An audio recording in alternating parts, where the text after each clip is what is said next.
And before introducing our speaker today, I'd like to have a couple of announcements about how this special event can take place. It's my pleasure to say that this special lecture is sponsored by first international team of KAIST and also the Masters of Science Journalism program, and then also the Graduate School of Science and Technology Policy. And I'm Bum Soon Park of Graduate School of Science and Technology Policy. And it is my honor and pleasure to introduce very distinguished Professor Andrew Feenberg. And probably you got some information about his biography from the poster and other places. I'd like to briefly mention what he has done so far. And Professor Andrew Feenberg is Canada Research Chair in Philosophy of Technology in the School of Communication of Simon Fraser University. Among his research interests are philosophy of technology, critical theory, the internet, and Japanese intellectual history. He is the author of many books, including Transforming Technology, Questioning Technology, Alternative Modernity, Heidegger and Marcuse, and Between Reason and Experience, and co-author of When Poetry Ruled the Streets, and co-editor of Technology and the Politics of Knowledge, Modernity and Technology, and The Essential Marcuse. And he has taught in many places, including Duke University, San Diego State University, the University of Paris, the University of Brasilia, is that University of Brazil? Mm-hmm. and the University of Tokyo. And the second announcement I'd like to make is that he's going to give another talk, which is a public lecture tomorrow. It's going to be held in Creative Learning Building, room 401, and it's also open to everyone. And it's the contents will be a bit different, so that everybody can come and join. And please welcome.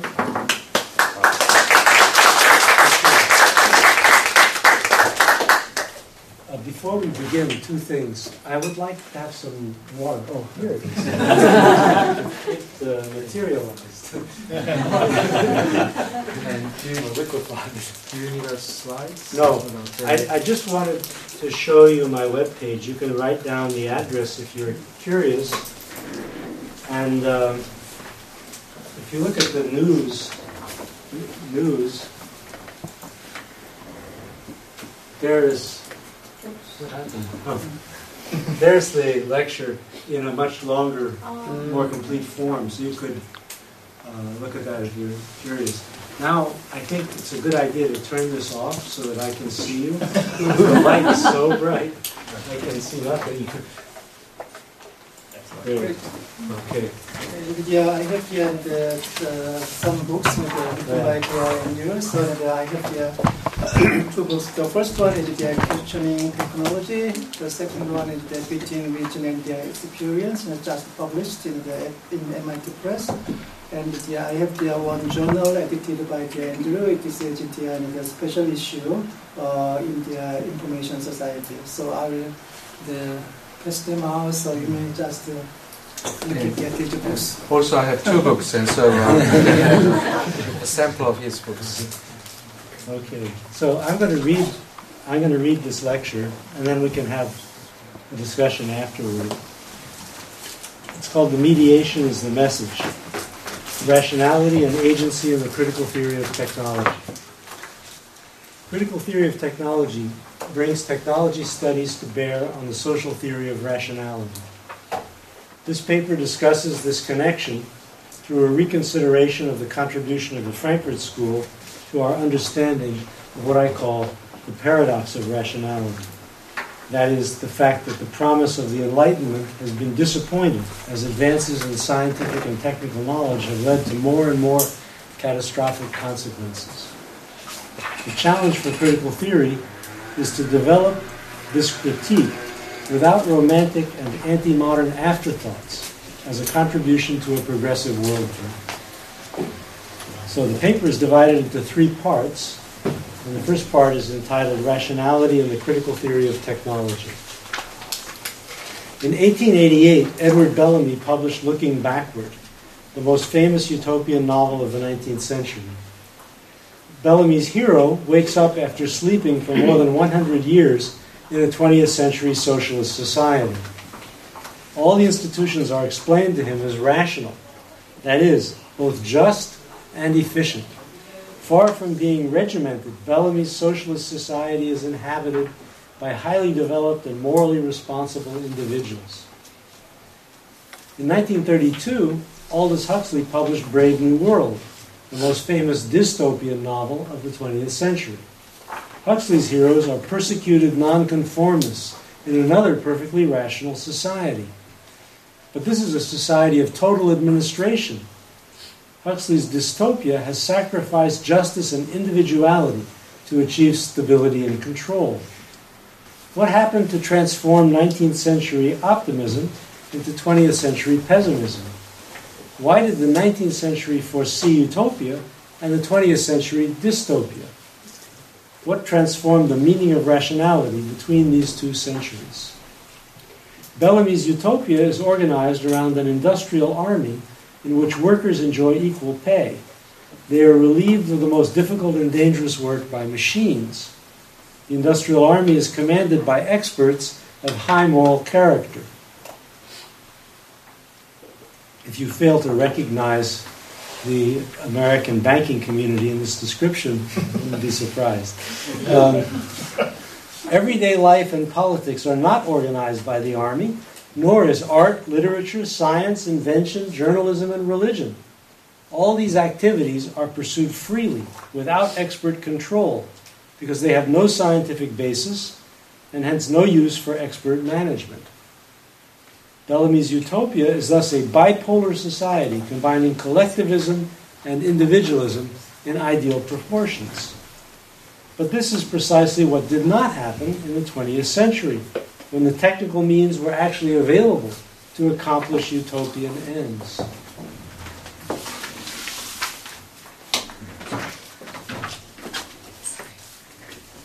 Excuse me, what is ideal proportion, collectivism, individualism, 50-50 or what? Sorry.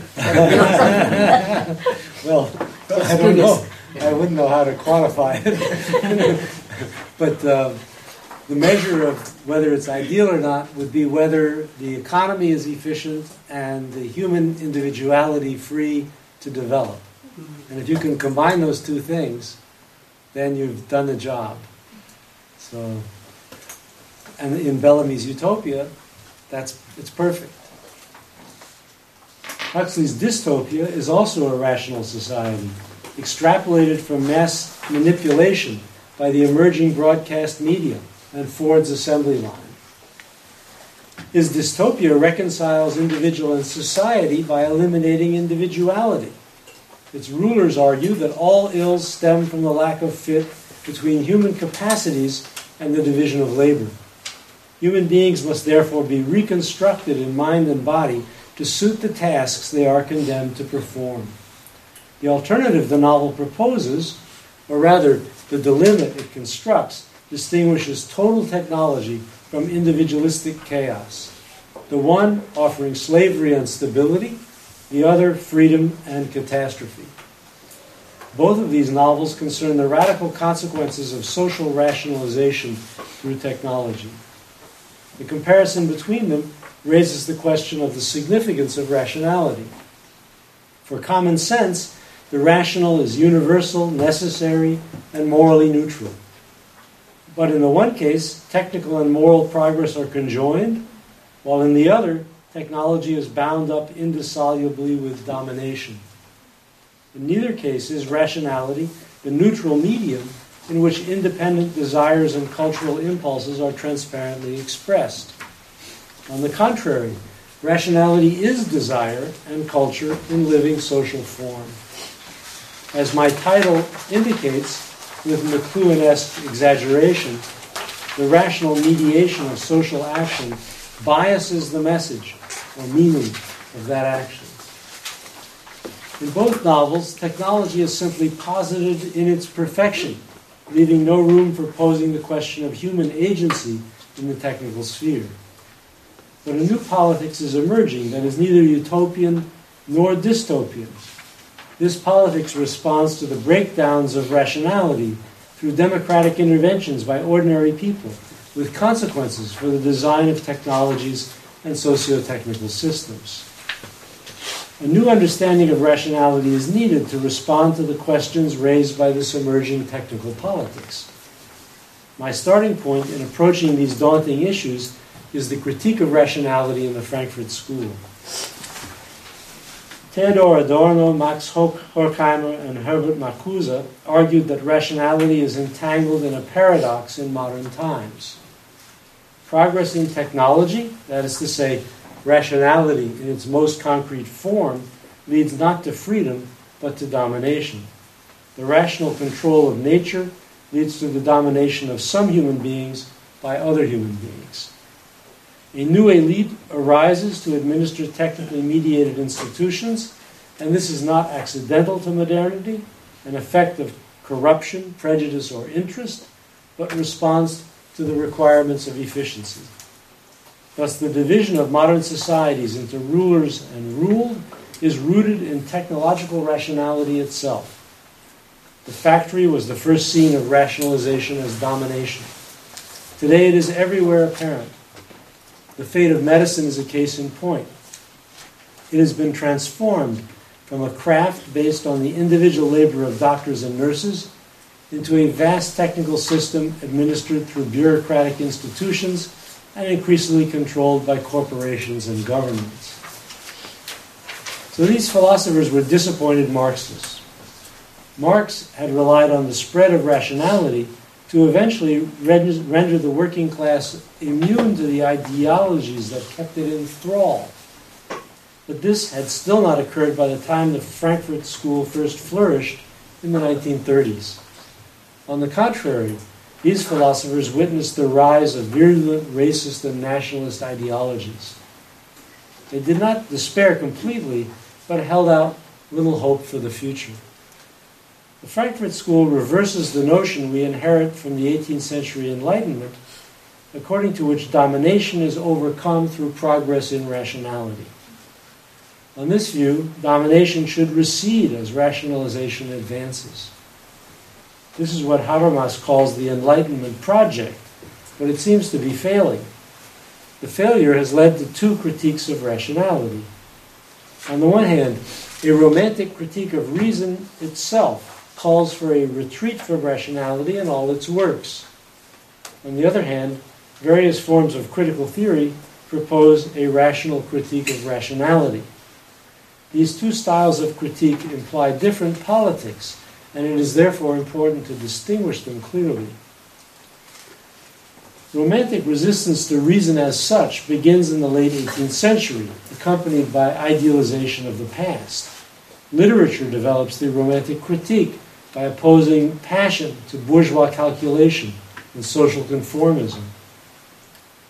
The familiar image of life versus mechanism captures the essence of the romantic critique. It's wonderfully depicted in Charlie Chaplin's movie Modern Times, where he's caught finally in the gears of the mechanism. This romantic critique implies a rejection of modernity.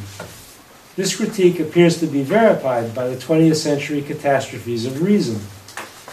Wars, concentration camps, nuclear weapons, and now environmental disaster threaten the Enlightenment project. But it is difficult to believe that the full content and significance of rationality is exhausted by these disasters. Surely reason has underexploited potentials that can be mobilized in a self-critical approach, such as the Frankfurt School's non-romantic critique of rationality. There are no ready concepts for talking about the paradox of rationality on these terms. The fact that the progress of technology has gone hand in hand with progress of domination. That the existing technology favors this development is clear. But critical theory rejects an essentialist critique of technology as such. To understand the paradox without romantic subtext, we need a concept of social bias appropriate for the analysis of rational systems. The Frankfurt School intended just such an analysis, but it failed to develop the categories and methods for performing it. For example, Marcuse followed phenomenology closely in arguing that modern scientific technical rationality is intrinsically linked to domination, and he advocated a new science and technology that would treat nature as a subject. But he also rejected any regression to a pre-modern qualitative method in the study of nature. What his reform of science and technology was to entail remains obscure. Critical theory needs a clear and consistent approach to the bias of technology. This is a departure from the usual concept of bias, which is closely associated with prejudice and discrimination in social relations. But bias, in a less familiar sense, appears in other spheres as well. Is the word bias familiar to everyone? It's not a mysterious concept, okay.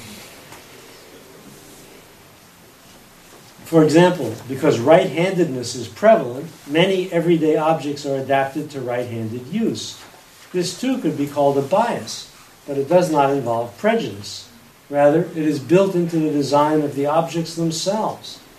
In this, it resembles the kind of bias exhibited by technology and other rational systems. In accordance with this distinction, critical theory of technology identifies two types of bias, which I call substantive and formal bias. Enlightenment critique addresses the more familiar substantive bias. 18th century philosophers were confronted with institutions that claimed legitimacy on the basis of stories about the past and religion. Rational critique undermined these narrative myths behind feudalism. The Enlightenment judged according to facts and arguments, and this judgment was fatal to the Ancien Régime. Much later, a similar critique attacked racism and gender bias, again in the name of rational ethical principles and scientific knowledge. I call the bias criticized in such cases substantive because it is based on pseudo-facts and emotions, specific contents that motivate discrimination. For example, when women are thought to be less intelligent than men, a widely held view for which there is no evidence, even the smartest among them will have difficulty finding the jobs they deserve. Presumably they'll be replaced by less qualified men, will make for inefficiency in the operation of the economy.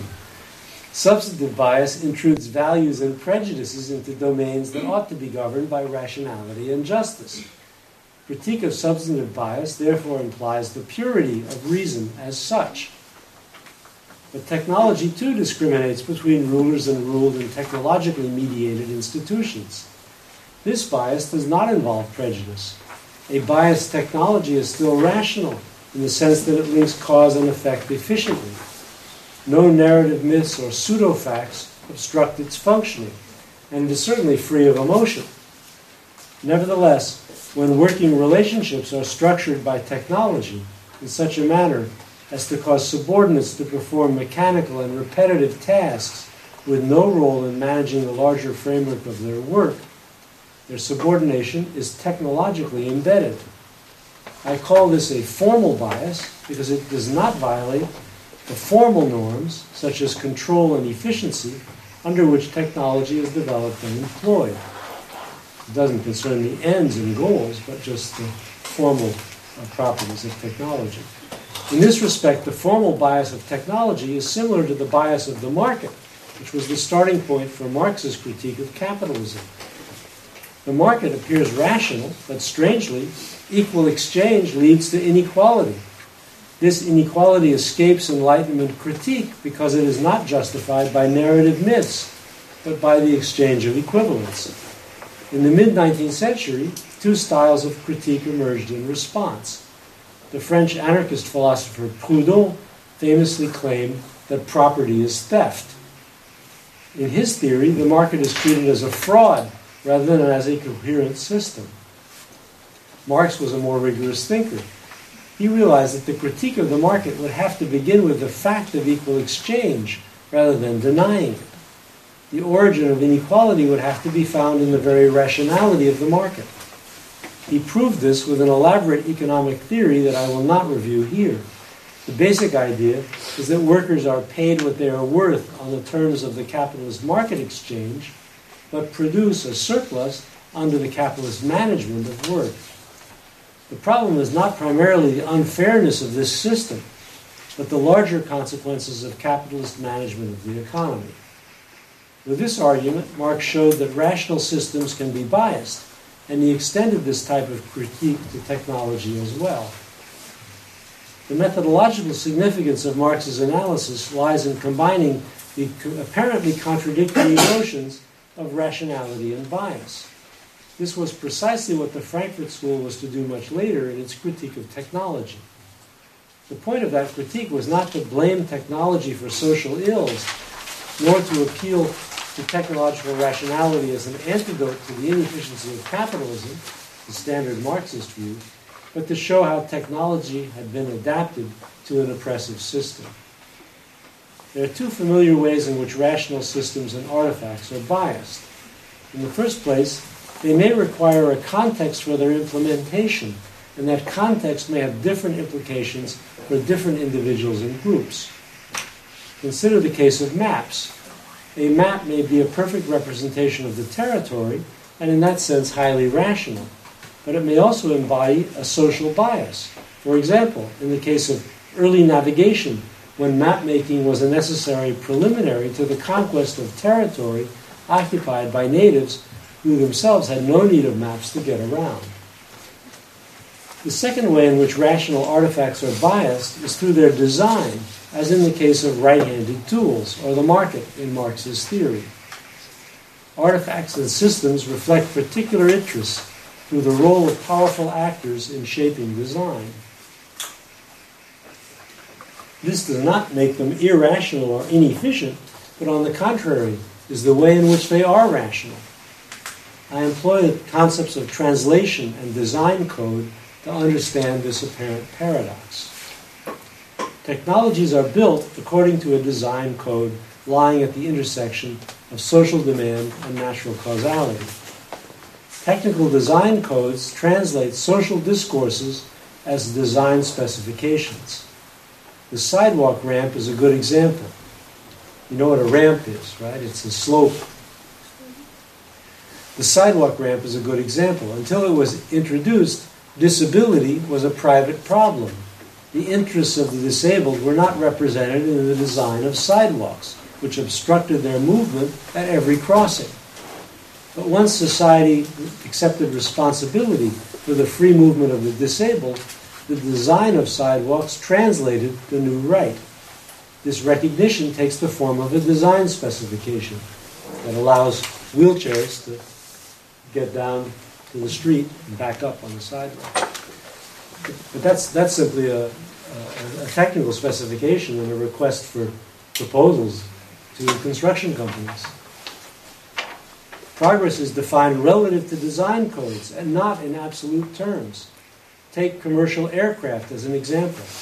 The criterion of progress in this domain has shifted from speed, the Concorde, to size, the 747, as a function of OPEC's power to raise the price of fuel.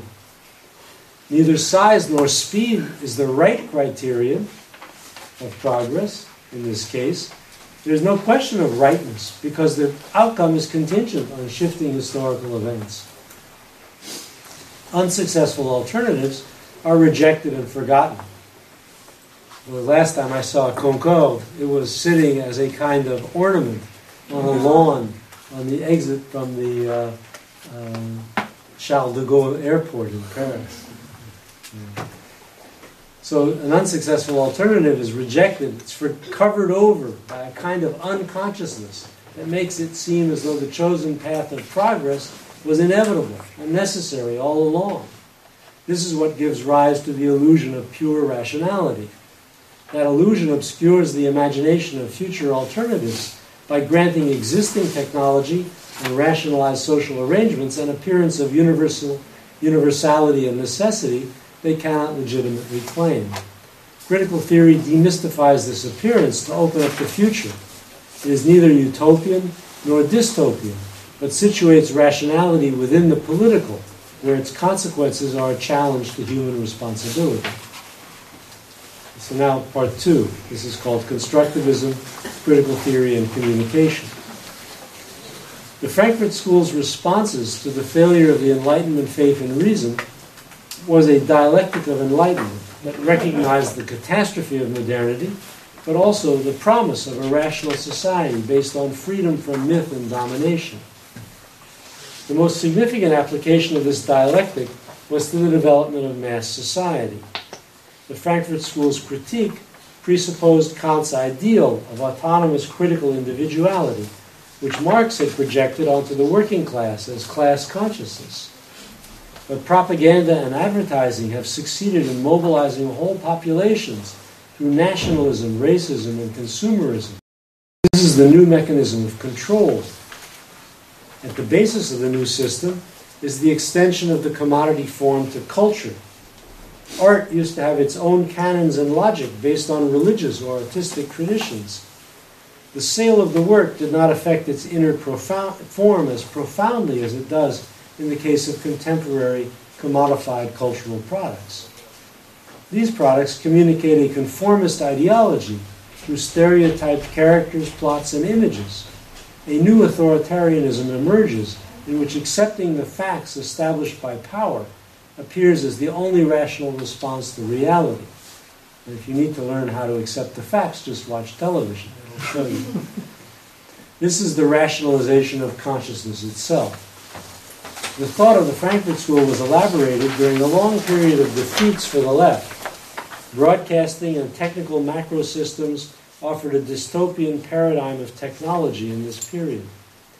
There is a large dose of truth in these philosophers' pessimistic conclusions, despite the evident exaggeration, but their critique of technology is limited by this historical context. Today it appears abstract and technophobic, and as a result it is frequently dismissed. It's a typical straw man in cultural studies texts. The Frankfurt School, the manipulation thesis. Obviously false. Yeah, right.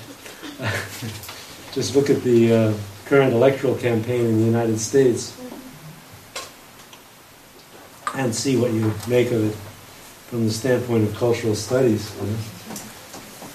New struggles around technology cast a different light on the theory.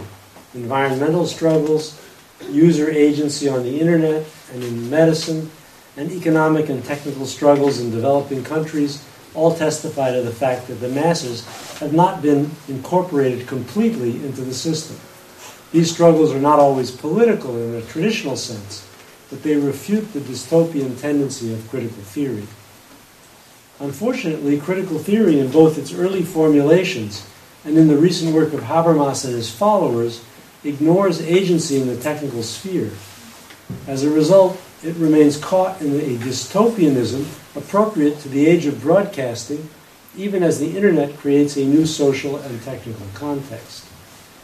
For this reason, I have turned to social constructivist approaches to technology, which do emphasize the role of agency in technical development. The term social constructivism refers to several related approaches in science and technology studies.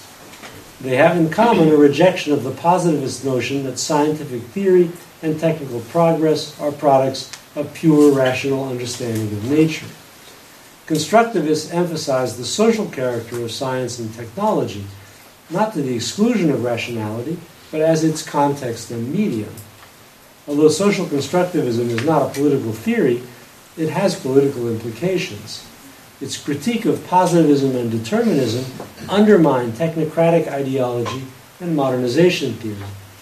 Placing it in the context of critical theory brings out these political implications. In the 1980s, social constructivism inspired new approaches to technology studies. Some of the major figures in this trend are Trevor Pinch, Viva Biker, and Bruno Latour, who I hope you've all been assigned in your courses. Traditional sociology rejected the notion of social explanation of technology. Progress in efficiency was viewed as an exogenous source of social change.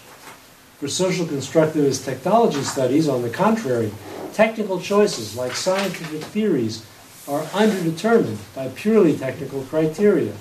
Technology is socially shaped, not rationally determined by pure efficiency, as in traditional deterministic accounts. Social constructivist technology studies attempts to identify the relevant actors engaged with the design process. These actors define a given state of affairs as a technical problem for which they seek a technical solution.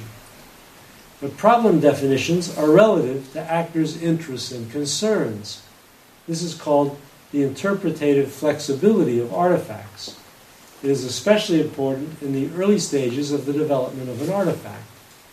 As Pinch and Biker explain, the interpretation of an artifact influences not just its use, but also its very design. In this sense, technology is socially relevant.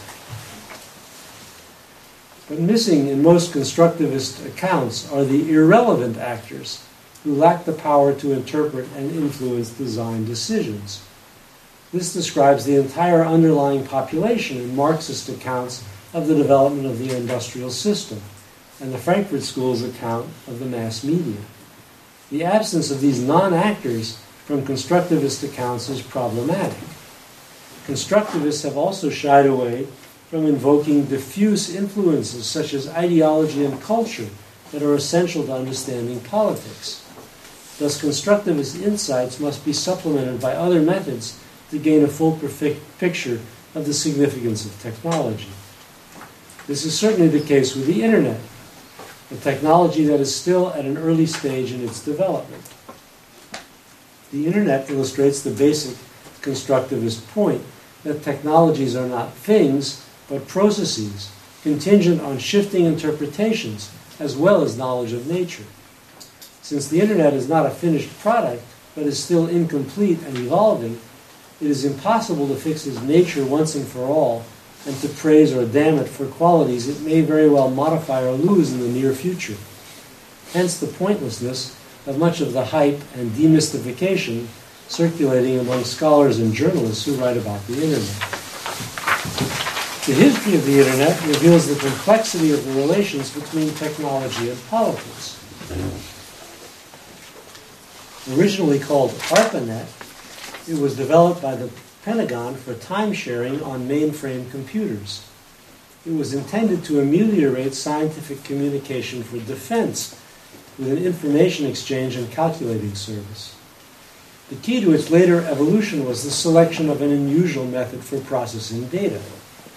Telephone companies controlled their networks by managing data flows on central computers. But the Internet protocol required every computer attached to the system to manage its own data. No centralized control over the system was necessary or possible. Frequent user innovation has been an unanticipated consequence of this approach. The Internet went public in the 1980s, and the web made it popular in the 1990s.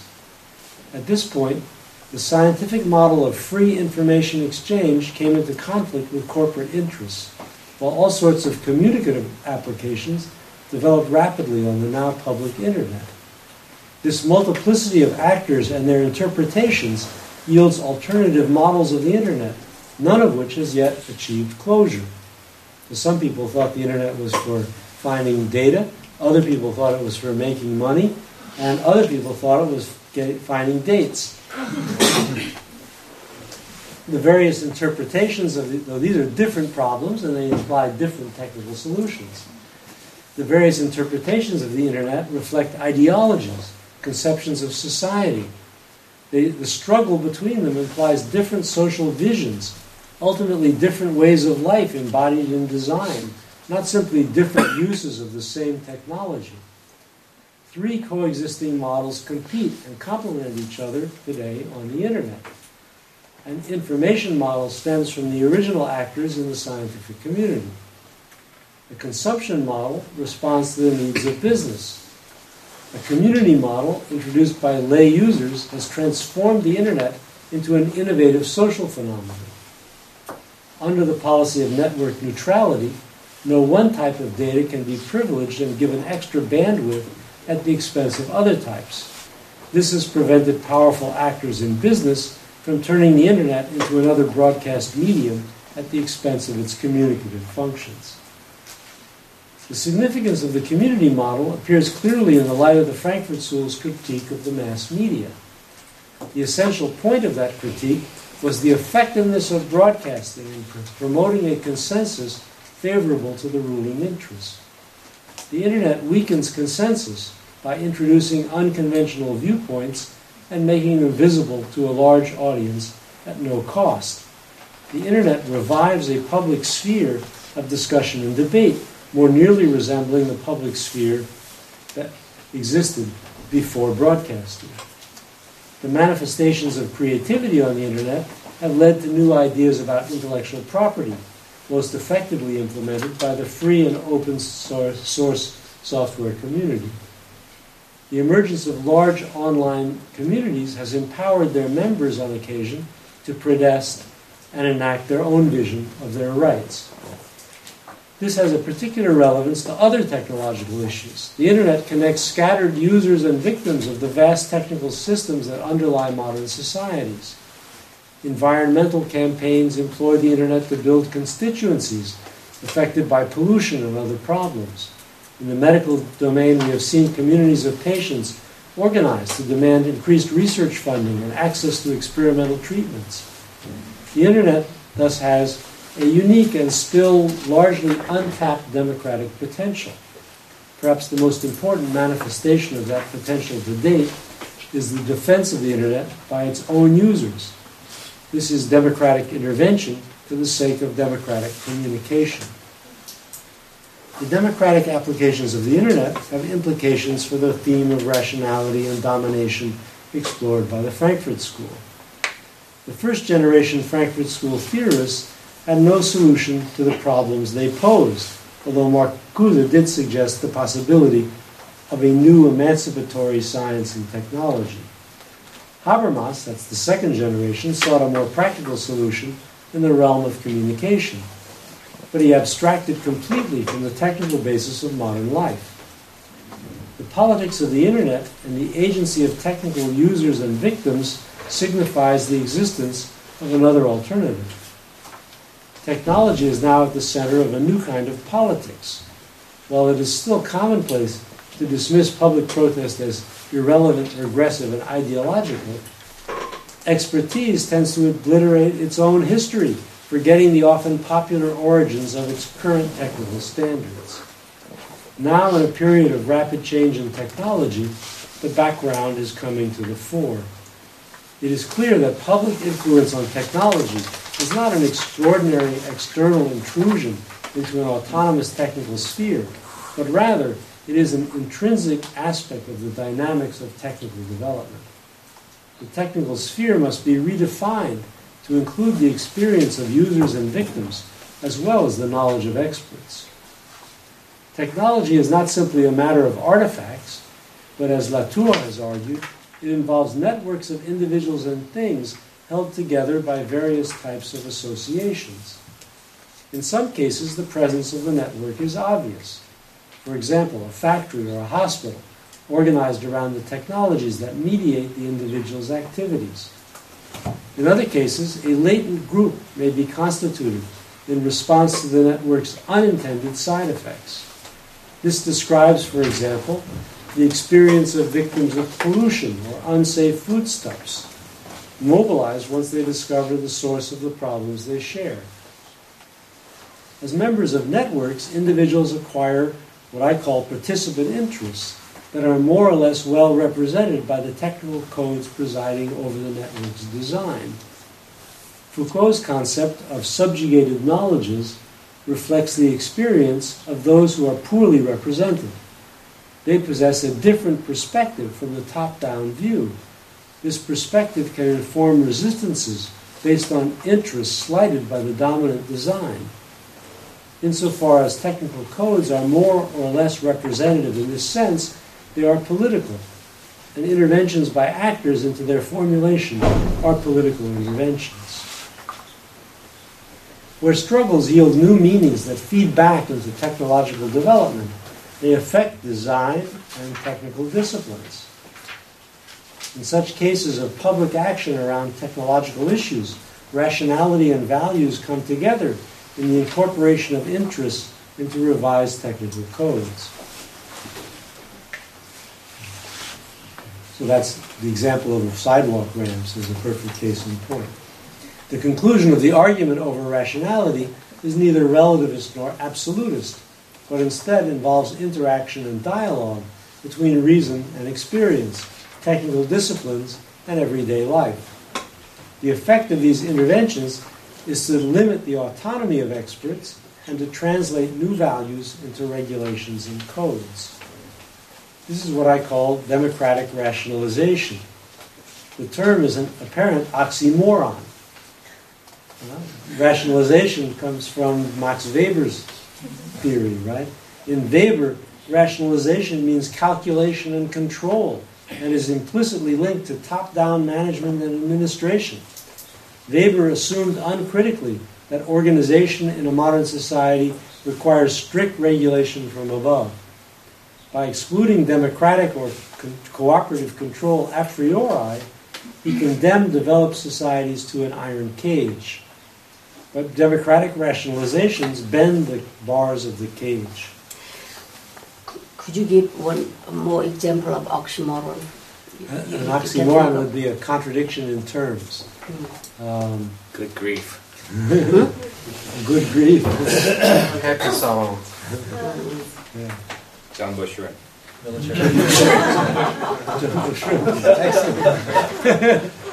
remember that.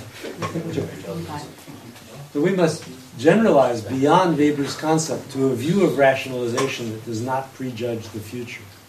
This generalized notion of rationalization would still refer to optimizing means through calculation and innovation, but it would not imply a tyrannical system of control. A different type of rational society is possible, based on mutual discipline and democratic leadership. This possibility sheds light on the increasingly common interventions from below. In what sense, this could be seen as a generalization from Marx's approach to class struggle. Marx, too, anticipated technological change under a socialist system in which the workers who use technology would also determine its future. The early Frankfurt School's approach to technology corresponded to the Marxist critique of political economy in demystifying the biases of the prevailing technological rationality. Today we can extend and concretize that approach in a critical theory of technology.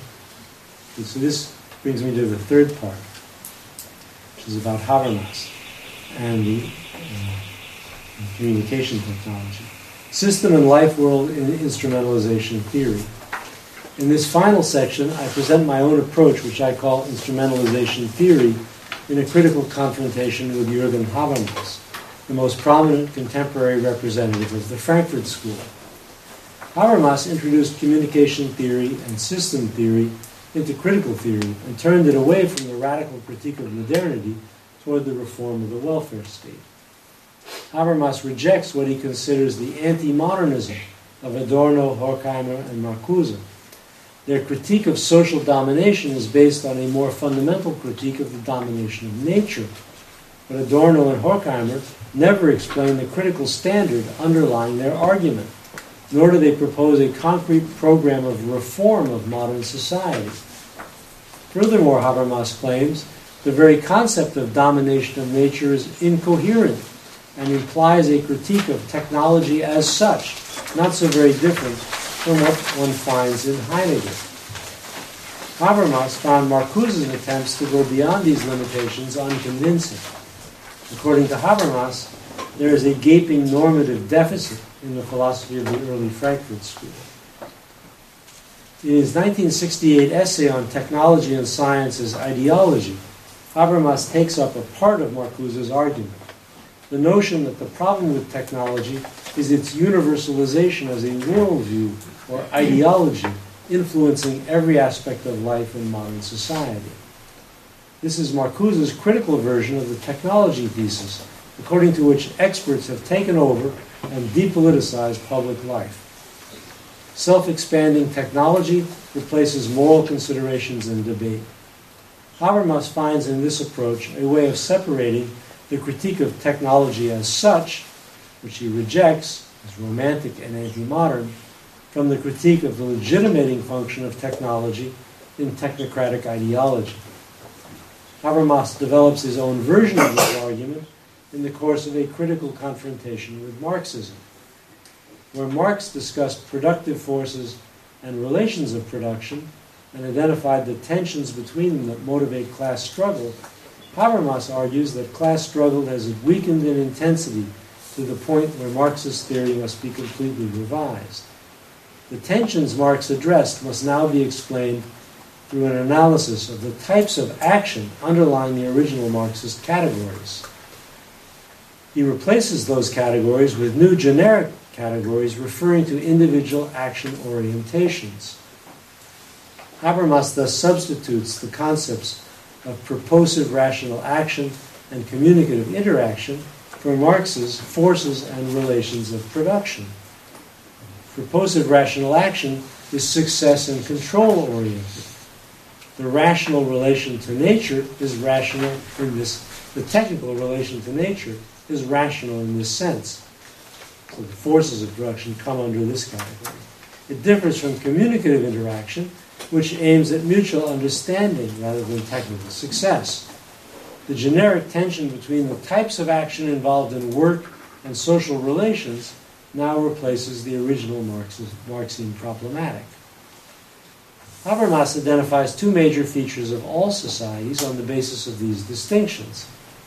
On the one hand, every society has an institutional framework based on systems of meanings, practices, and expectations established by communicative interaction. On the other hand, there are technical subsystems which contain the knowledge, practices, and artifacts that enable the society to produce the goods required for survival.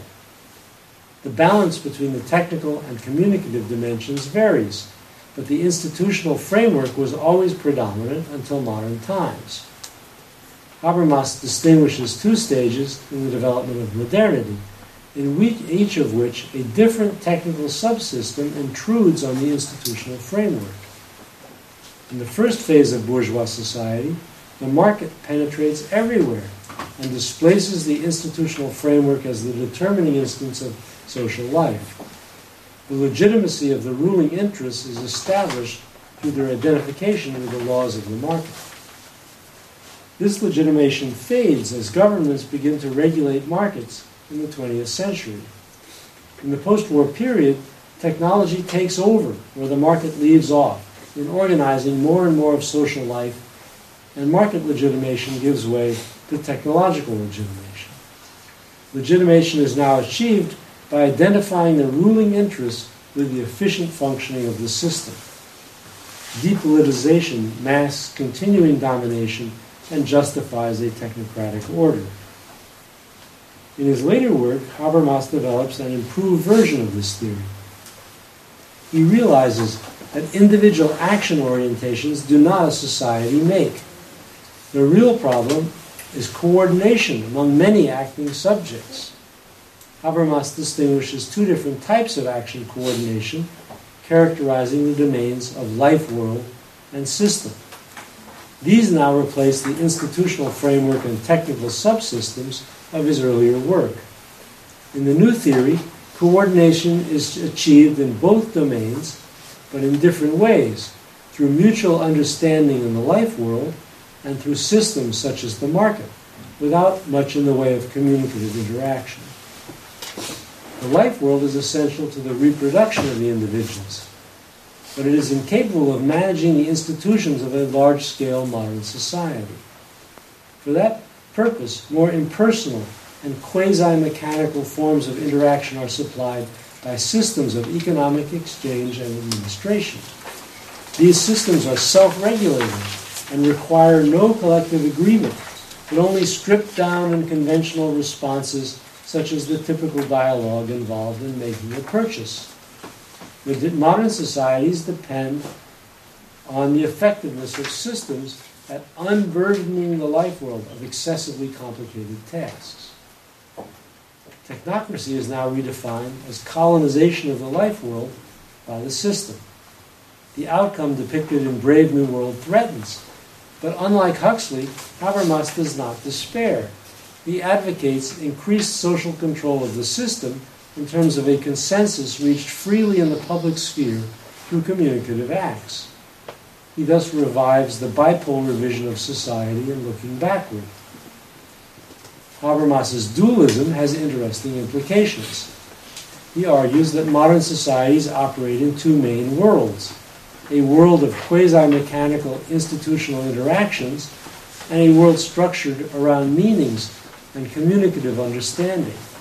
Each world requires its own method of analysis. But unfortunately, there is an ambiguity in Habermas's application of this dualistic conception. In methodological discussions, he tends to argue that the distinction is analytic. This means that system rationality and the life world coexist in all social institutions. That would be the nature of an analytic distinction. Sociologists who study organizations find this overlap in the dependence of formal structures on informal relationships, both of which are necessary to effective functioning. Similarly, economists who study the effects of taxation on incentives for spouses to work illustrate the penetration of system rationality into the family, an institution that is primarily the scene of communicative interaction.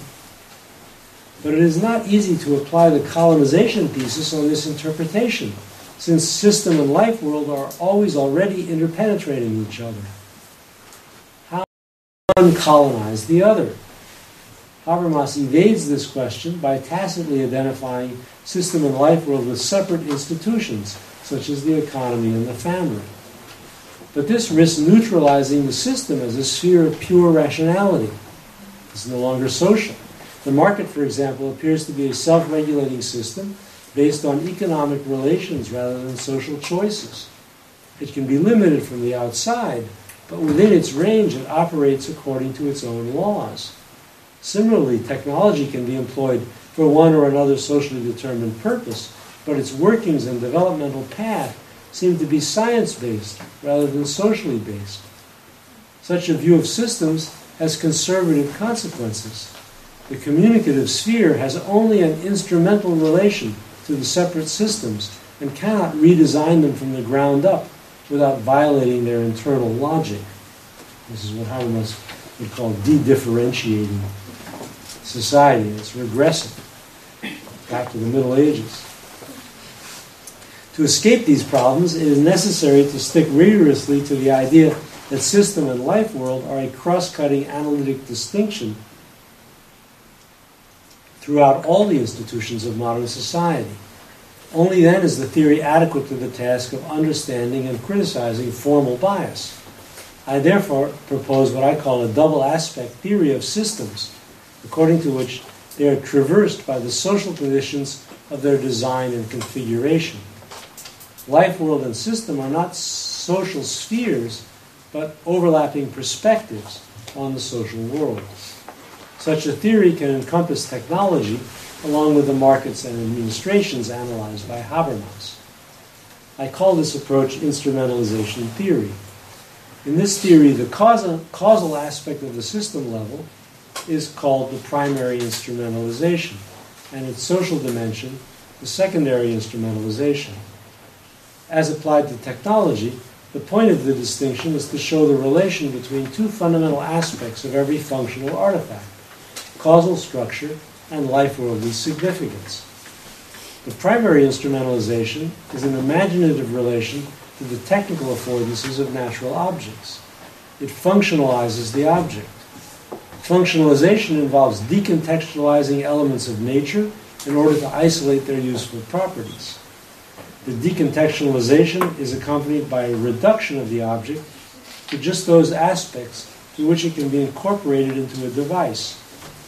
Every technical insight involves these operations, by which a natural object enters the social world through its practical affordances. Grasping a stick in order to extend one's reach to a fruit hanging from a high branch is a very simple example. The action depends on causal perceptions and reasoning. Modern technology assembles huge numbers of such affordances in coherent patterns to accomplish goals that go beyond any individual's needs. The logic of such assemblages is not exclusively technical. It is constrained by causal principles. Only an assemblage that works is built. But there are an infinite number of working combinations available. The secondary instrumentalization determines which ones are realized. They cannot simply remain in the form of a bright idea about affordances, but must be brought within the scope of the system of meanings that make up the way of life of the society. This opens up some possible designs and forecloses others. The reduction of the object, which strips it bare of connections, is compensated too, as its design is mediated by ethical and aesthetic values. This is the life-worldly significance of the technical. It situates artifacts in the way of life to which they belong. Technological design combines both levels seamlessly, and both are necessary. Apart from the simplest technical actions, the construction of a device is always a social act involving a secondary instrumentalization. The instrumentalization theory offers a framework within which to analyze the imbrication of the technological system and life world. The two instrumentalizations refer to different aspects of artifacts and their users, but these are aspects only, not separate spheres able to exist independently of each other. This is crucial. Unlike Habermas's system and life world, here the aspects are only analytically distinguished, each reflecting the other on its own terms. The fact that modern societies are able to abstract the functional level of artifacts and to construct technical disciplines on that basis masks this essential social dimension. The abstraction certainly has consequences. It makes modern technology possible, but it does not actually eliminate the social. Recall the example of the sidewalk ramp discussed earlier. The ramp's causal properties are describable on purely technical terms in a specification, but that specification also represents the rights of the disabled technically. That is its significance in the life world. Social criticism must address the design and configuration of technical systems. The instrumentalization theory offers a critical approach to technology without technophobia. It uncovers the politics of design and concretizes the connection between the domination of nature and the domination of human beings on which the first generation of the Frankfurt School focused. But it also identifies the breaking points at which technologies can be reconfigured to serve democratic purposes. Okay, so that's the end. And now floor is open and it's going to take questions. Thanks for your excellent presentation. I'm just wondering how the East Asian intellectuals or socialists or philosophers respond or accept your new critical theory of technology, because they live in a very different world. And I think your analysis of the rationalities or technology are based on Western societies, Western history. And we are living a very different world. Mm-hmm. So, for example, one of the words you employ in this paper most often is the rationalities. But when the English world or West German or French world translated into Chinese world, for Chinese, Koreans, and Japanese, I think its meaning also changed a little. Well, I'll give you another example. So how? You mentioned Huxley's Brave New World. Yeah. I read it when I was young. Yeah. And the movie, Brave New World, was broadcast in, I think, in the late 1970s or early 1980s, when the military government ruled South Korea. Uh-huh. So I believe Brave New World was not for many Koreans or East Asians, but did not always mean dystopia. as you described. What, you mean it looked better than the existing military dictatorship? At least. There are many good points. So my point is that your description or your analysis or your argument almost wholly depend on your experience as a Westerner. And I'm just wondering whether the critical theory of technology and how East Asians accept or respond to your critical theory of technology. Well, I guess I'd be willing to believe that the presentation that I made relies very heavily on Western experience. Perhaps dystopia and utopia are not categories that have any basis in Asian culture. Although I find that hard to believe. But it's possible that there's just no resonance in those terms. But rationality is not up for grabs. I mean, there's no... Chinese people, Korean people can't decide what rationality is. We know what it is institutionally because we have scientific disciplines, we have technical disciplines, we have administrative codes, and those are implemented very much in very similar ways, not identical, but very similar ways all over the world. So the word rationality refers to those systems. And those systems have similar consequences everywhere. So I don't see how this is an effect of, global civilization. I don't see how it could be so remote from the experience of Koreans. You have a government, it has a bureaucratic structure, orders are passed down the chain of command. As they go down, people, they deviate as best they can, they try and protect themselves. They do exactly the same things people do in the United States or in England. I don't see that there's a fundamental difference with technology, right? We're in a building that's built according to principles that are shared by Western and Eastern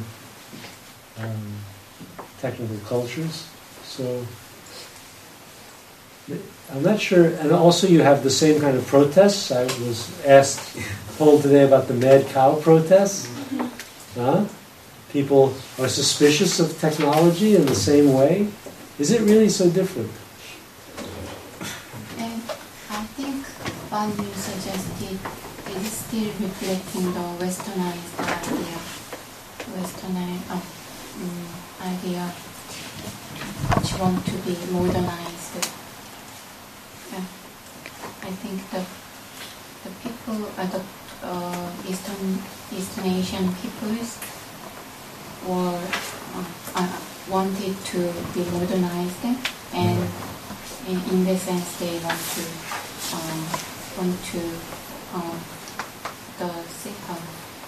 such a system, and I think it is not reflecting the Korean culture and Eastern culture. Still, it cannot reflect the Eastern culture.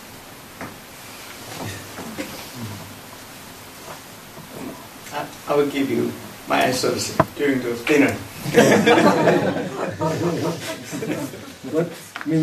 One more thing I could say is that I certainly understand that the problem of technology looks very different in a developing country than in a developed one. In a developing country, the benefits stand out, and the disadvantages seem small in comparison. In a developed country, people are much more conscious of the risks and dangers. So pollution looks okay if the alternative is to be, barely getting enough food back on the farm, right? So sure, pollution, why not? I mean, it's a minor problem compared to starvation. But once you have several generations of life in a developed context, then pollution looks like a big problem. And in fact, it gets a lot worse because there's so many more people polluting. So you have to confront it. And the same is true of administrative control, you know. The degree of regimentation that the Chinese government is able to impose on the population is very high. But many people may consider that regimentation useful. Because, for example, they can rebuild after the earthquake very quickly. Whereas, you know, in Italy, after an earthquake, 50 years later, people still wonder, where's the money? You know? It's all been stolen by the politicians and the mafia. So the rebuilding never happens. In China, it happens right away. So that's good. But on the other hand, this high degree of regimentation suppresses people's individual freedom. And they, at some point, when the challenge of the basic developmental challenges have been met, that side effect is going to appear very big in people's minds. And they won't be as easily accepting of regimentation. So I think that I would agree. There is a difference in perspective. But I think we're rapidly reaching the point of convergence, even in that area.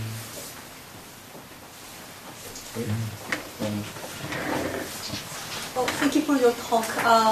First, I would like to say that I really enjoyed reading your paper with Maria Bakaldieva, Nuclear Implication of the Internet, and that actually is connected to your talk today, I think. My question is about the strength of Habermasian conceptualization of life world and the system. I mean, I agree to your critique against Habermas, but the strength of Habermas, I think, is it really pinpoints what aspects of technology can be criticized, the one which will colonize so the interaction or communication or the let's say the life world kind of aspects.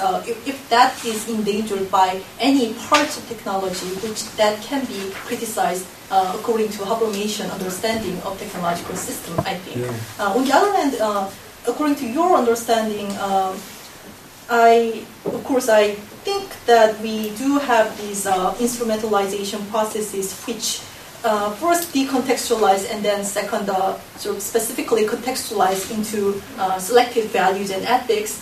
And to apply critiques to the second process of instrumentalization, we have to have some standards of values and ethics to criticize the processes, right? So whose values and ethics should be regarded as good values and ethics to, connect those decontextualized technology?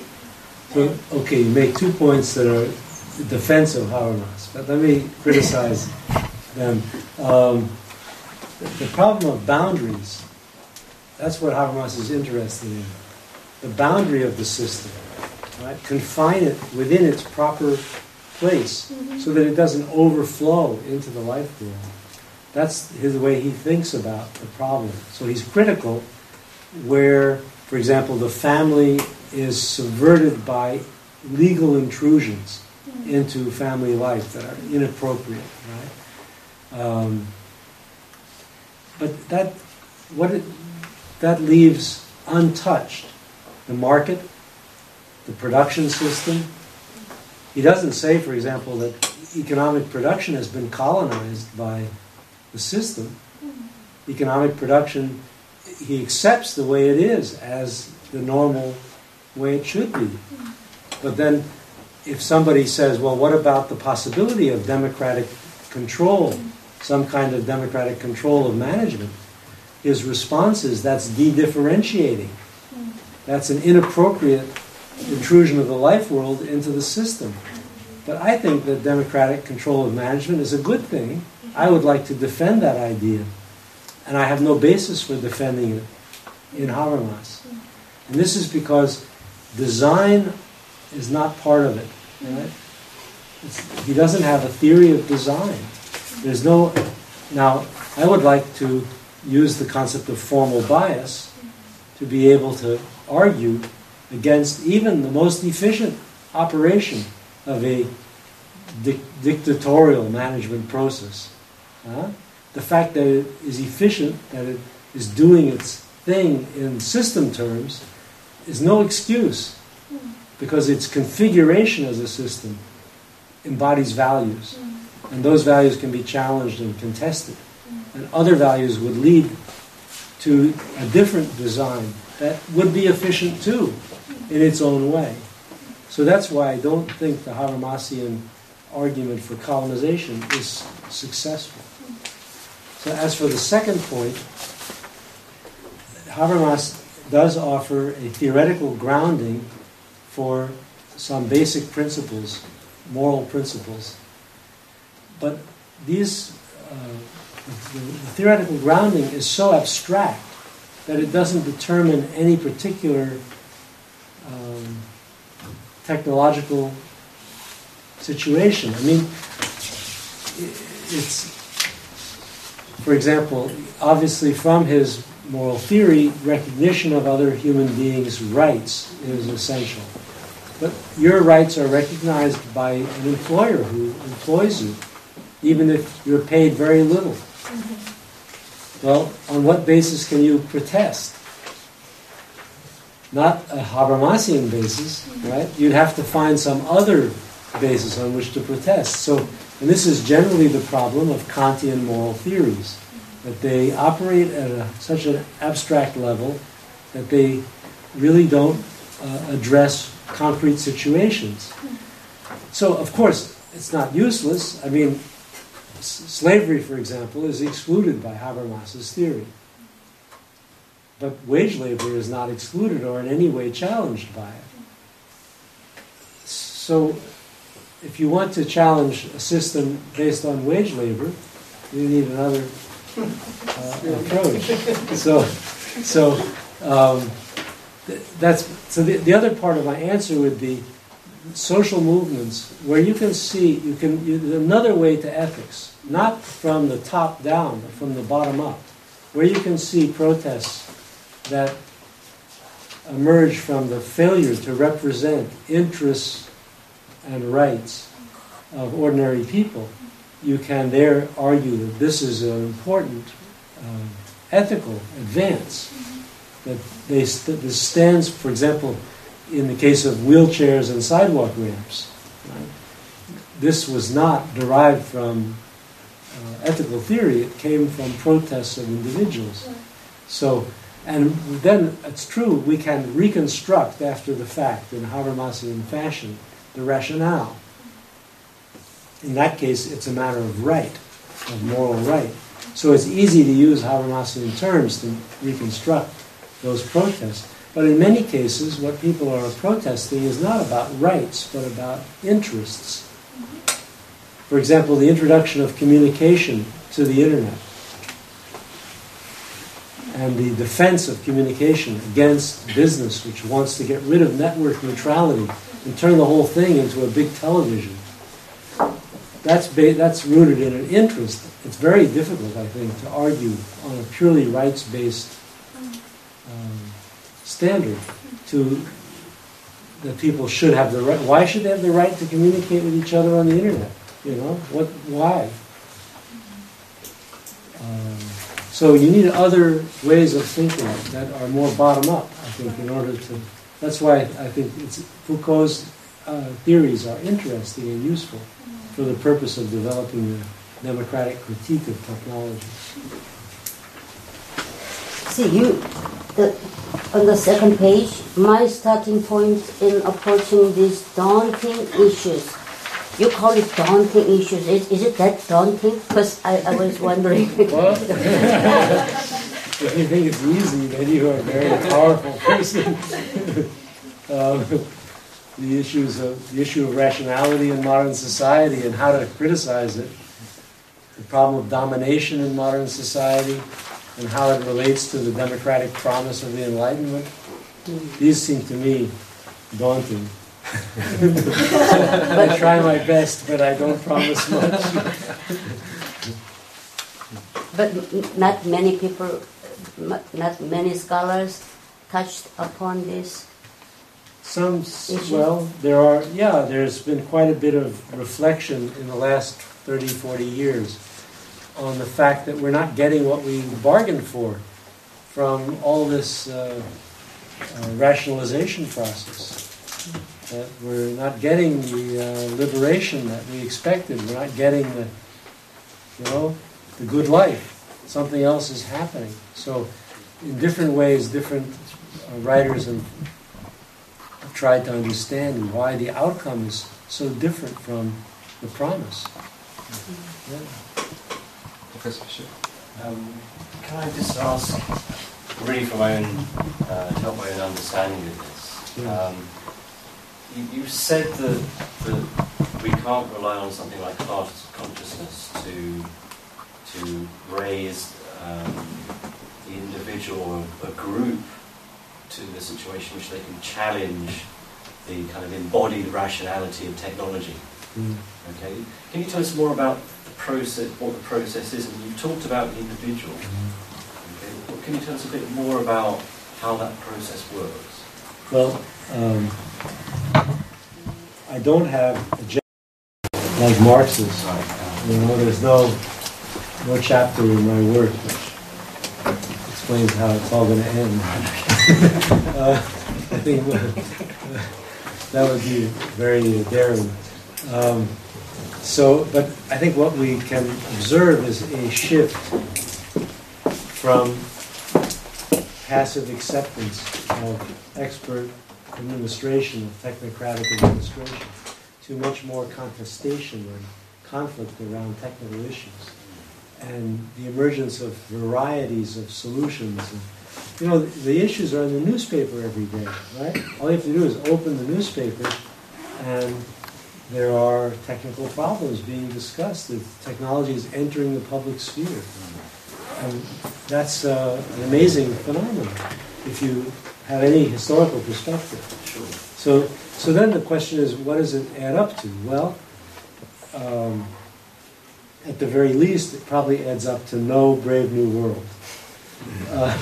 But I think in a sense you could say that what Marx did was to extrapolate from the first version of technical politics, which was working class resistance to the organization of the factory and the Industrial Revolution. He argued from that to a general democratic control of technology, which he understood to be production technology. Okay. Well, that didn't pan out. That hasn't happened. Today what we have is technology is everywhere, in every institution, and not just in the factory. And we have little contestations, maybe not so different from early working class movements. Grassroots. Yeah. But from the kind of contestations we have today, it's difficult to identify a single unified subject that could act historically in a revolution like the French Revolution or the Russian Revolution, since we don't have a grip on the future the way Marx thought he did. On the other hand, we do have this really epic-making change, which brings technology into the domain of politics for the first time. Would it change with different kinds of technology? We've talked about the web. Yes. As one example. Perhaps there are other examples as well. Sure. Similar kind of process. I think medicine is a good place to look for examples because medicine organizes the lives of millions of people. Right? And those people are now reading about their disease on the internet. They go into the doctor with a printout. They organize on the internet to pressure the government into spending money on their disease or to stop vaccinating their children, because of course democracy also leads to foolishness and mistakes as well as the good things. So that's a democratic tendency, and there was one really very important, historically important movement that's been well documented, and that was the movement of AIDS patients for access to experimental treatment in the 1980s. And that was a political movement around medicine, right? And they organized, because they didn't use the internet, but they had a political network already. people didn't require the internet to get political. It's just that it makes it easier for dispersed groups to coalesce. But they're the only group of patients who were able to really organize before the internet, because they already had a political network based on their civil rights struggles.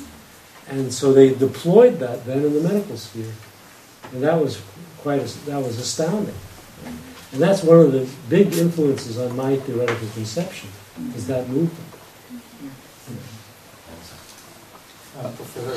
Professor, I'm still wondering whether your democratic rationalization, whether that's a description of what have happened, or what can happen, or what should happen. Mm-hmm. It's always a little bit confusing in your work that you always give these examples here and there, but sometimes I wonder whether that can be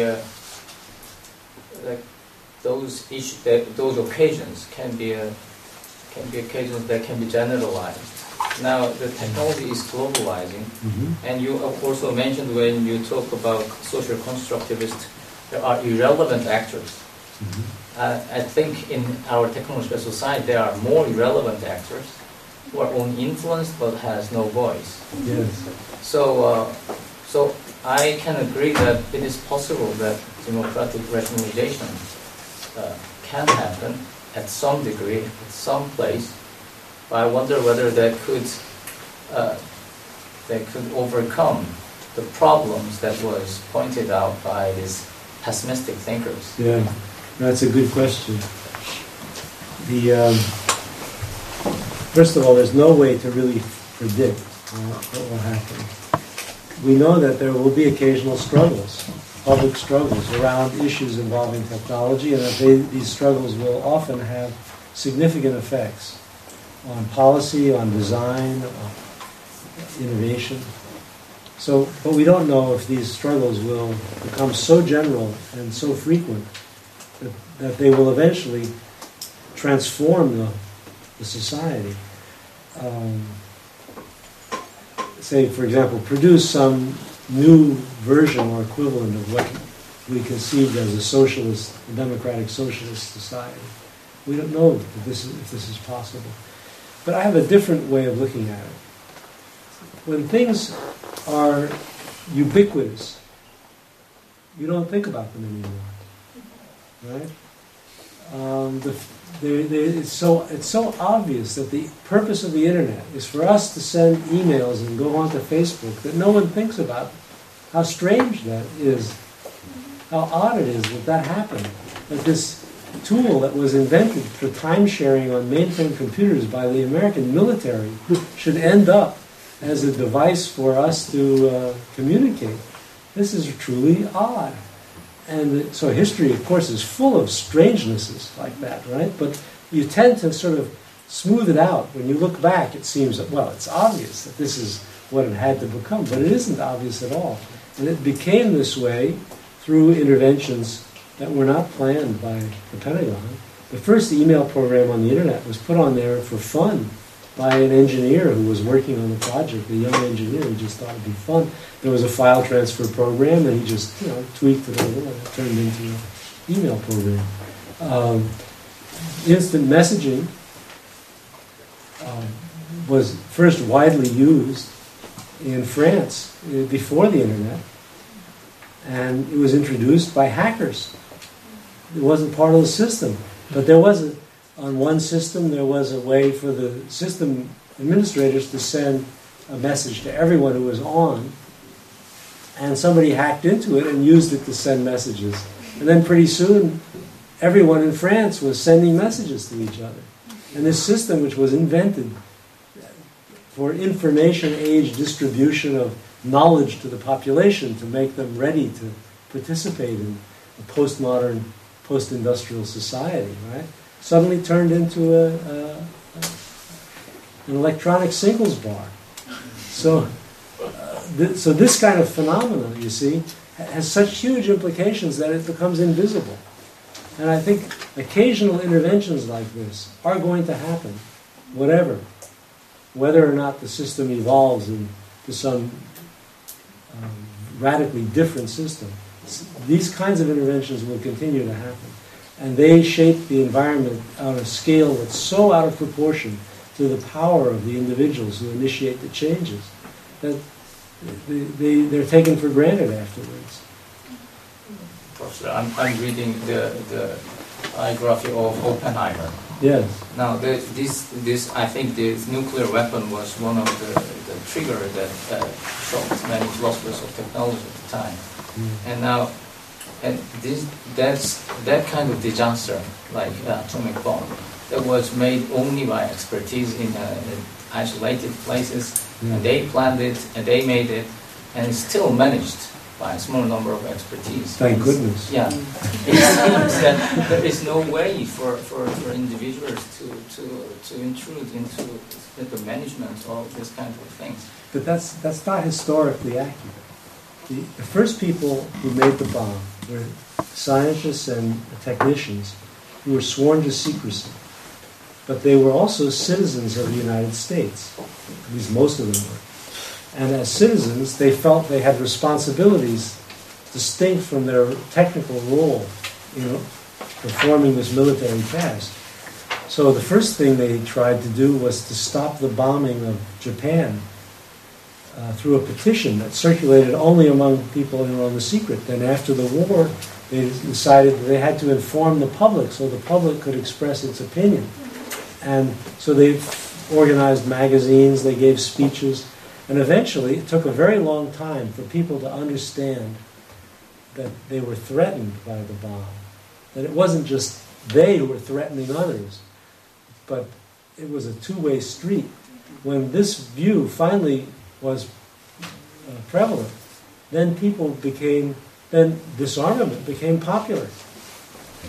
So, of course, it's true that the bomb was always controlled by a very small military and scientific elite. What to do with it was subject to public pressures, and those pressures came from below. The governments were not interested in disarmament. There were movements of people, demonstrations, petitions, and opinion polls began to show that people wanted disarmament. And so there were negotiations. That's the political basis of the treaties, the SALT treaties, the nuclear test ban. I was part of the nuclear test ban. The test ban was put into effect because nuclear testing in the United States was sending fallout all over the country. And a biologist in St. Louis, where I spent most of my childhood, collected the baby teeth of children, the teeth that fall out. And he collected thousands of teeth and analyzed them, and he found strontium replacing calcium in the teeth. And so strontium-90 is a radioactive element that is chemically very, very similar to calcium. It's the next in the series. So this became a big issue, right? That the children in the milk, they were getting strontium from the fallout, and it was coming into their bones. And so the publicity around fallout resulted in the banning of above-ground nuclear testing in the United States. Otherwise, it would not have happened. The military loved it. You could get soldiers out there, expose them to a little radiation, teach them how to act in case of limited nuclear warfare, which the military was planning. But they were forced to stop it. So you see, it's not so simple. Huh? The public gets involved even in things like that. So my baby teeth were in that state. Sure. You are at the democratic rationalization sounds similar to the social studies of science, which argues about public participation in science. But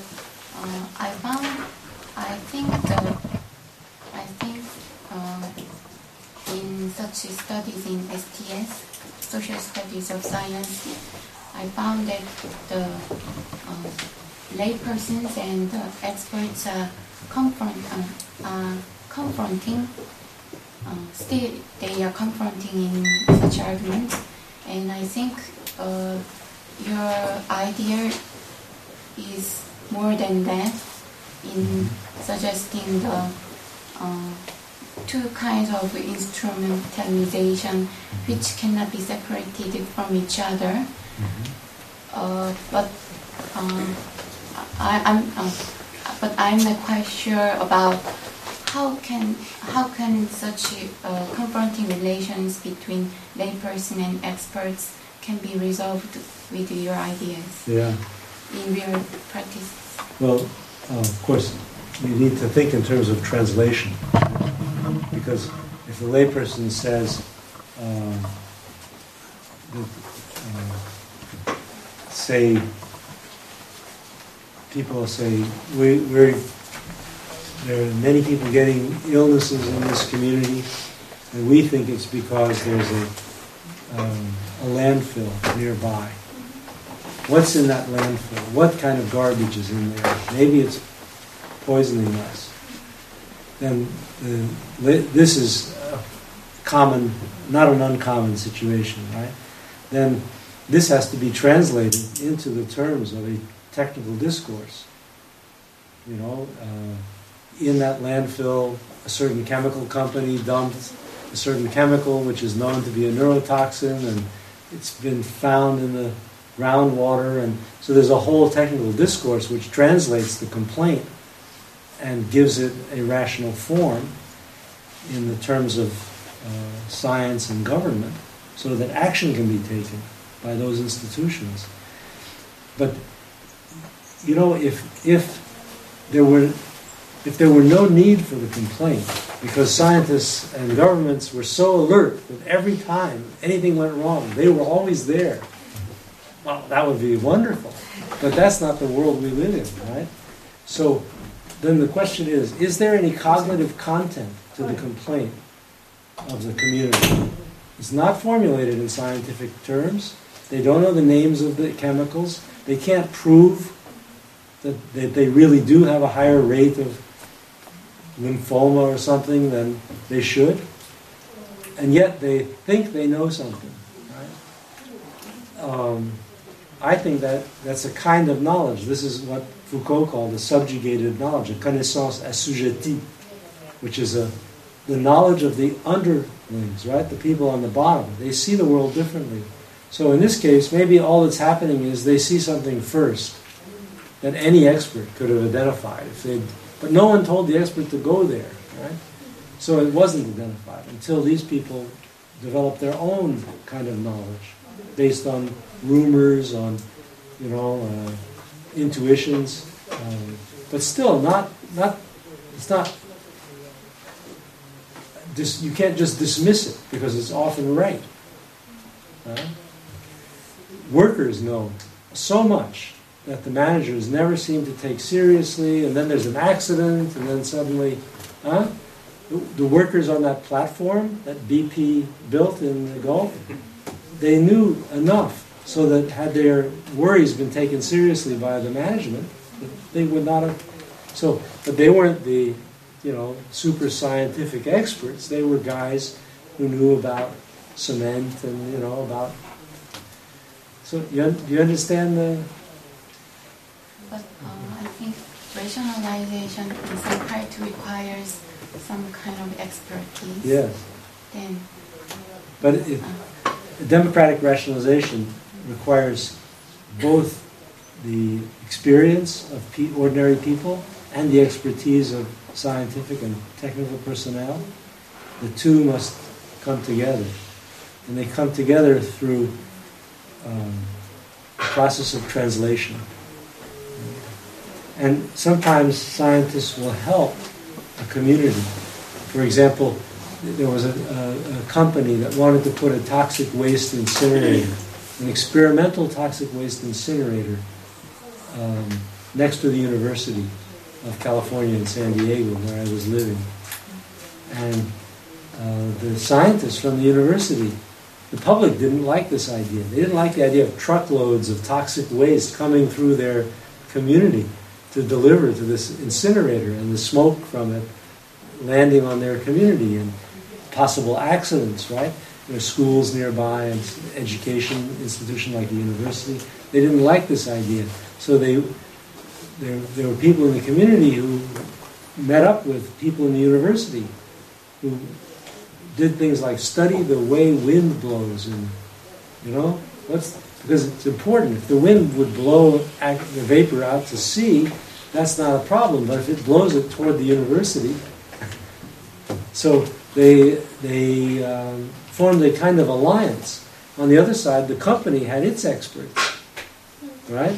So you can see there's two different lay groups: the company and its stockholders and their experts, the people and the university experts, and there's a communication process that takes place. It's a kind of negotiation. That's one form in which this can happen. Yeah. If I take a question next to yeah. Okay. Well, I'm going to ask. Okay. We won't go before you get a chance. To take advantage of moderator.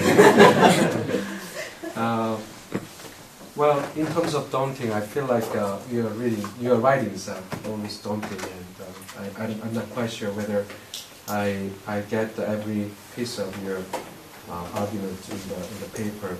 But the two observations which are very interesting to me, and one is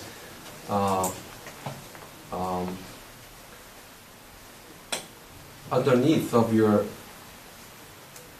arguments and the thesis, you have a very optimistic view on democratic movement or democracy, and it's probably out of your experience or probably out of your view on history, society, and everything, and that's quite interesting to me. And then the second observation is your take on social constructivism, and you give a good comment on it, but I think a very cleverly found the missing points, irrelevant actors, and so I'm just wondering how to identify irrelevant actors versus relevant actors. Is it always easy to make a boundary or make a identification? And the second is how to, if we can identify and isolate irrelevant actors, how to study them? I mean, how to give our all trust to them? I mean, overall, you gave in question and answers, you gave many examples of many good examples or positive examples that the mass or society or citizens will gave a positive outcome. But there are some cases where internet being used in a very ugly way, and a group of bloggers sort of twisted something, and these days there are a famous case of a singer whose academic credential as a graduate of Stanford University were being attacked over and over again, and so I'd like to basically I share with your optimism about the people, but sometimes what you call the irrelevant actors. They should stay irrelevant. Right, yeah. So I'm just curious about your point. The way you find out about irrelevant actors is when they make themselves heard by protesting. Right? Then I think of it in terms of latent groups. Right? The technical network, we think in sort of Latourian terms. The network associates people and things, but not all the people associated with the network are aware that they're associated with the network. They may be part of a network without knowing it. So that then there's a latent community that is formed by that unconscious association. So, and of course, we are connected to so many of these Latourian networks. I mean, we're sitting in this room. We're connected to the people who made the tables, right? We're connected to the workers who built the building and who may have made some mistake 10 years ago that will cause it to collapse on us. I mean, we're connected to the people who bottled the water. We're connected constantly in so many ways. Well, so there are latent potentials for group formation everywhere, which connect us to different people. But most of those groups stay latent, and that's fine. We don't want to know who put the water in the bottle. And we're perfectly happy with him in his place. But when things go wrong, then those latent groups are activated. And then irrelevant actors become relevant actors and attempt to weigh in on the design of the systems and their operation and so on. Mm-hmm. So I think of that as generally positive. That is democratizing. Mm-hmm. It's not democratic in the sense that it represents the majority vote or something like that, but it's democratic in the sense of the public sphere as a domain of self-expression that has impacts and so on. People should have some rights with respect to the things that affect them. Right? That's democracy in the broadest sense. Mm-hmm. So, of course, people make all kinds of mistakes, do bad things. Mm-hmm. Democracy is exposed to manipulation. I mean, ever since Plato, right? Right. We've known this. So you can't say that democracy is ideal, but the alternatives always seem worse. I mean, think about this, the sad story of pollution in the Soviet Union. I mean, there was a country where it was illegal to protest against. Mm-hmm. So latent groups could not form. Mm-hmm. As soon as they formed, the people who led them were put in mental hospitals or sent into prison, and everyone was intimidated and scared, so the protest was impossible. So what's the result? The most polluted country in the world. Right? Whereas in normal countries, where there's some kind of, even maybe not a very good democracy, but at least the right to complain, there are controls, there are some checks. You can begin to see what's happening in China, right, in this light, right? Where they're, although it's often illegal to protest and people are sometimes punished, there's enough scope for protest that there are correctives. So, like milk is now purer in China than it was a few years ago because of. So,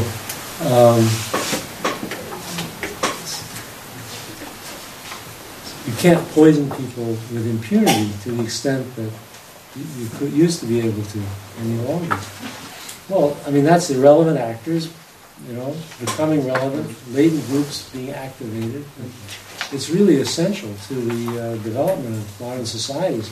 The idealized image of this perfect technocratic elite that sees all the problems and solves them, I mean, forget it. That's not what it's like. Well, it seems like there are tons of questions, especially from the graduate students. At least one more. But Dean Kim pointing out the time because we have reserved the restaurant, and I think there is a lunch meeting with Professor Feenberg, so you can take advantage of that. And so, thank you very much. Thank you.